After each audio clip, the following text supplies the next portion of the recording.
Okay, folks, let's get started.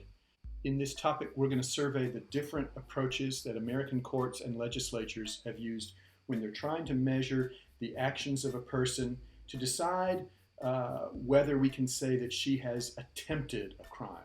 We're going to save for later the mens rea necessary to prove attempt. For now, we're talking about the actus reus of attempt. So let's jump in.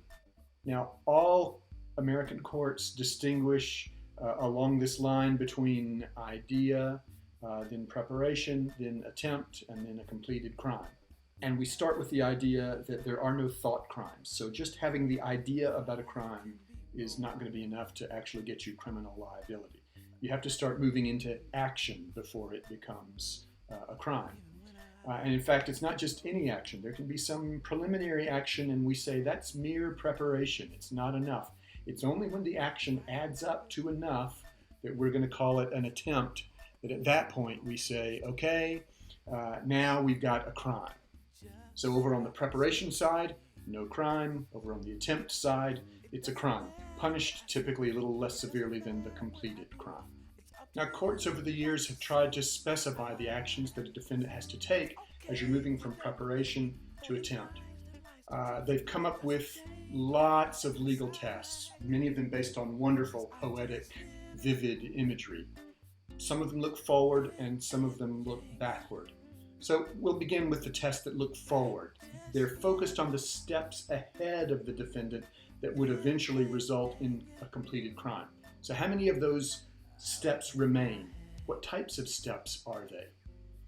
These tests are sometimes called as a group the proximity to harm tests. Let's start with the most extreme example. It's the physical proximity test, or sometimes called the last act test. So for this test, the defendant has to get all the way out until the only thing that remains is the last act, or sometimes it's called the act that is proximate to the completed crime, or it might be directly tending toward the completion of the crime. Or in a nice little turn of phrase, that last act must amount to the commencement of the consummation. If more than just that last act remains, then the defendant is still in preparation territory and it's not an attempt yet. Now, another of these forward-looking tests would be something called the indispensable element test. You're basically asking here, how important is the stuff still left to do? If all the important stuff is done, the court might draw the line way before completion of the crime. If important stuff remains, however, the line might be placed closer to completion. That is, wherever that last important or indispensable step might be located. Another variation on this theme is sometimes called the probable desistance test. So with this test, you're asking, how often does the stuff left to do change the outcome? How routine is that stuff? The conduct is going to constitute an attempt if, in just the ordinary and natural course of events without interruptions from an outside source, this conduct typically results in the completed crime. So if the stuff that remains could realistically, typically stop the completion of the crime, could veer off into some other outcome, then the courts would draw the line closer to the completed crime until we see what's going to happen at that particular step that sometimes diverts the outcome away from the completed crime. Next, there are the backward-looking tests.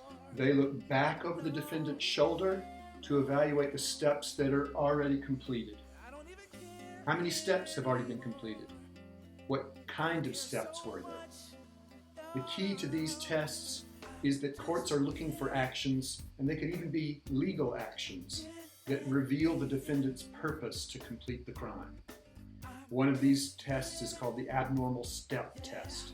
It just asks, has this defendant's actions gone beyond the point where the normal citizen would think better of his or her conduct and desist? Another version of these backward-looking tests is sometimes called the unequivocality test or the res ipsa loquitur test. The thing speaks for itself. So an attempt is committed under this test where the actor's conduct manifests an unequivocal intent to commit a crime. Just doing this thing, whether it's legal or not, but doing this thing just speaks for itself. It unequivocally reveals the state of mind aiming toward that completed crime.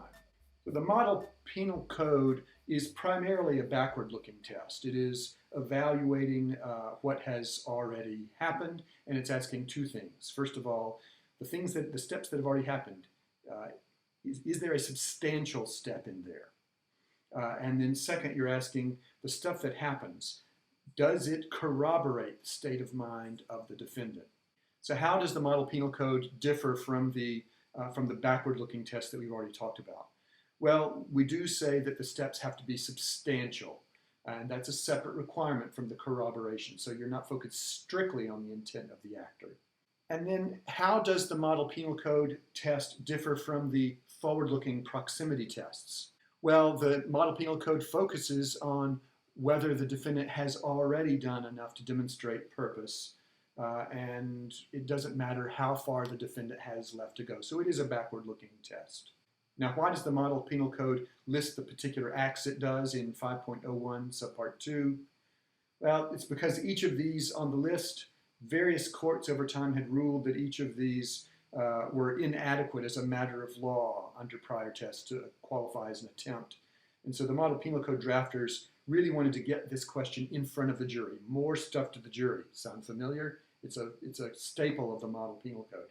When we get together next time, we'll practice with the application of these tests, and then we'll move on to talk about the mens rea for attempt. See you then.